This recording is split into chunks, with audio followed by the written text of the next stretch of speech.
Cocoa. আজকে ইন্ট্রোটা আমি দিব। আজকে আমার মালিক আসি, সে দেখাবে পেন্টিং এর ব্রাশ শক্ত হয়ে গেলে কিভাবে সেটা নরম করতে হয়, মানে কিভাবে সেটা আমাদের মতো সফট করতে হয়। যাই হোক, তোমরা দেখতে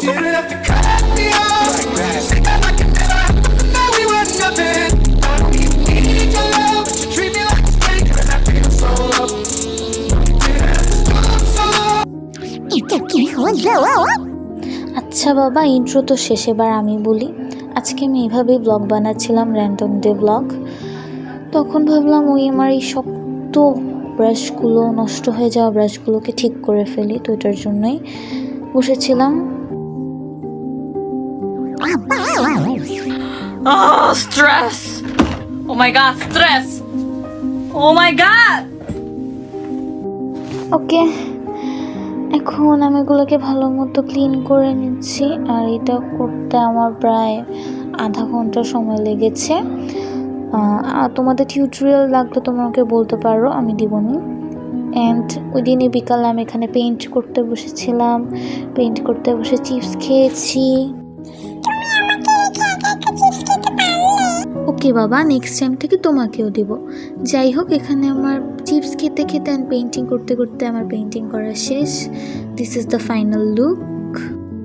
দেন সন্ধ্যায় চা খাচ্ছিলাম।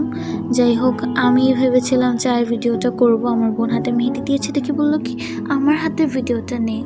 যাই হোক, এরপর আমি খেয়ে নিয়েছিলাম শ্যামাই। তারপরের দিন বিকালবেলা আমি চলে গিয়েছিলাম ছাদে গিয়ে দিলাম আমার গাছগুলোতে পানি। আরে তুমি যে কি বলো না, তুমি আমার সাথে ছিলে, তোমার কথা কি আমি ভুলতে পারি? এই যে সবাই দেখো, আমার সাথে কোকো ছিল, আমি যেখানেই যাচ্ছিলাম আমার পিছে পিছে যাচ্ছিল। অ্যান্ড ওই দিনের আকাশটা এত সুন্দর ছিল, মাশাল্লাহ মাশাল্লাহ মাশাল্লাহ, বলে বুঝাতে পারবো না, আমার এত ভালো লাগতেছিল ছাদে গিয়ে।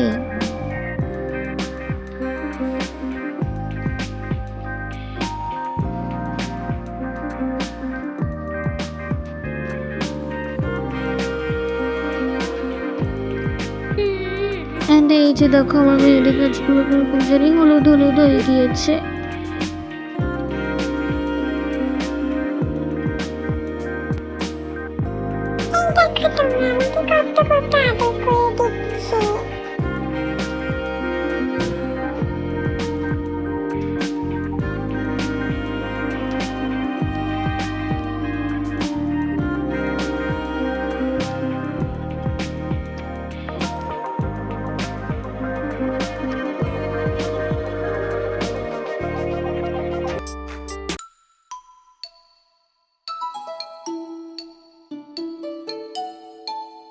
সুন্দর আকাশটি দেখতে দেখতে দেখি হেলিকপ্টারে যাচ্ছিল। ওয়াও, দেখো দেখো,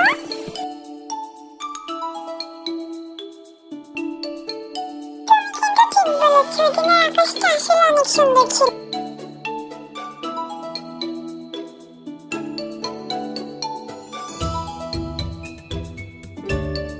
তারপর বাসায় চলে গিয়েছিলাম, সন্ধ্যায় বাসায় গিয়ে খেলাম নুডলস, এত মজা হয়েছিল।